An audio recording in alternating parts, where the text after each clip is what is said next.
Welcome to রুচি বাংলা। আজকে আমি নিয়ে চলে এসেছি পনির কোরমা নিয়ে তোমাদের জন্য। পনিরগুলোকে স্লাইস করে নিয়ে নুন, হলুদ আর লঙ্কা গুঁড়ো উপর দিয়ে ছিটিয়ে দিয়েছিলাম।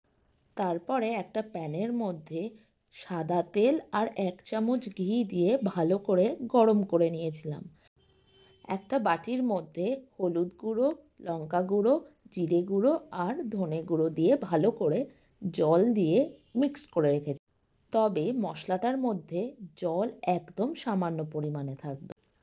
পনিরগুলোকে তেলের মধ্যে ভেজে তুলে নিয়ে তেলের মধ্যে শুকনো লঙ্কা, জিরে আর তেজপাতা ফোড়ন দিয়ে ভালো করে নাড়িয়ে চাড়িয়ে নিয়ে কুচনো পেঁয়াজগুলো দিয়ে দিয়েছিলাম আর তার সাথে 2 চামচ পেঁয়াজ বাটা দিয়েছিলাম। একটুখানি কষিয়ে নিয়ে দিয়ে দিয়েছিলাম 1 চামচ পরিমাণে আদা রসুন বাটা। ভালো করে কষিয়ে নিয়ে দিয়ে দিয়েছিলাম টমেটো পেস্ট। জল দিয়ে তৈরি করা মশলাটা এবারে ঢেলে দিয়েছিলাম। জলটা কিন্তু একদমই সামান্য পরিমাণে ছিল সেই মশলাটার মধ্যে।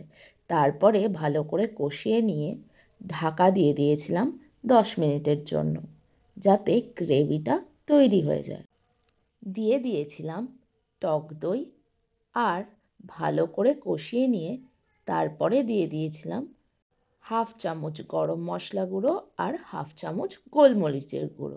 সামান্য হাত ছেড়ে চিনি দিয়ে লঙ্কা দিয়ে দিয়েছিলাম। লঙ্কাটা তোমরা চাইলে দিতেও পারো, নাও দিতে পারো। একদম শেষে কাজু আর চালমগজ বাটা দিয়ে দিয়েছিলাম তার মধ্যে। 1 কাপ পরিমাণে জল দিয়ে ভালো করে ফুটিয়ে নিয়ে ওপর দিয়ে দিয়েছিলাম কাশ্মীরি লঙ্কা গুঁড়ো আর স্বাদ মতো নুন। তারপরে ভেজে রাখা পনিরগুলো ঢেলে দিয়েছিলাম। ওপর দিয়ে দিয়ে দিয়েছিলাম ধনেপাতা কুচি। ব্যাস, আমাদের পনির কোরমা রেডি। এরকমই ভিডিও দেখতে হলে রুচি বাংলাকে সাবস্ক্রাইব করো আর কমেন্ট বক্সে জানাও তোমরা কে কোথা থেকে দেখছো। টিল দেন টাটা, ভালো থেকো, সুস্থ থেকো।